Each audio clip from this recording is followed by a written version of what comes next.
মা তারার প্রিয় পুত্র সাধক বামাখ্যাপা মা তারার মন্দিরে কেন বাজ ফেলেছিলেন জানেন? মায়ের প্রিয় পুত্র হয়েও মায়ের মন্দিরে বাজ ফেলেছিলেন বামাখ্যাপা। ঘটনাটি ঘটেছিল 1275 বঙ্গাব্দে। সেই সময় সারা বঙ্গ জুড়ে ছিল অনাবৃষ্টি, তীব্র খরা। সেই সময় বীরভূমের তারাপীঠের সকল কৃষকরা বামদেবের শরণাপন্ন হলেন। তারা সাধক বামদেবকে বললেন, বাবা, এই তীব্র খরাতে সকল ফসল নষ্ট হয়ে গেল, আমরা যে না খেয়ে মরব। তুমি আমাদের করুণাময়ী মা তারাকে বলে একটু বৃষ্টি এনে দাও বাবা।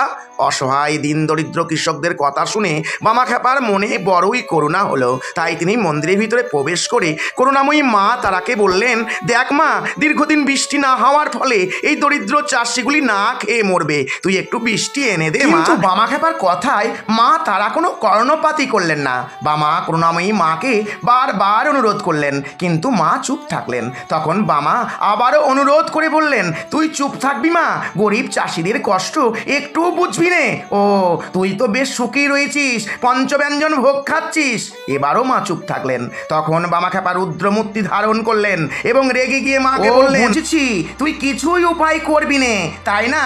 তবে শোন মা, আমি তোর ছেলে, তোর যদি জেদ থাকতে পারে তবে আমারও আছে।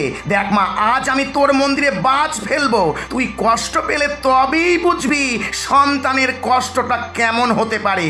এই বলে বামা মন্দিরের বাইরে চলে আসলেন। কিছুক্ষণের মধ্যেই আকাশ কালো মেঘে ছেয়ে গেল। কিছুক্ষণের মধ্যেই মুষলধারে বৃষ্টি শুরু হলো। সেই সাথে তারা মায়ের মন্দিরে প্রচণ্ড জোরে বাজ পড়ার শব্দে মন্দির কেঁপে উঠল।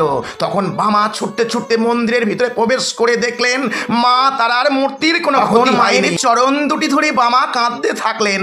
মা তার প্রিয় ছেলের কষ্টে স্বয়ং আবির্ভূত হয়ে বামাকে বললেন, বামা, তুই কাঁদছিস কেন বাবা? তুই তো ঠিক কাজই করেছিস। গরিব অসহায় মানুষগুলোর জন্য আমার কাছে করুণা ভিক্ষা করতে এসেছিলি, কিন্তু বাবা, তোর কথা যে আমি অমান্য করতে পারি নে, তাই তোর কথা মতো আমার মন্দিরে আমি নিজেই বাজ ফেললাম। এতটাই করুণাময়ী আমার মা তারা। সকলেই বলুন, জয় মা তারা, জয় বামদেবের জয়।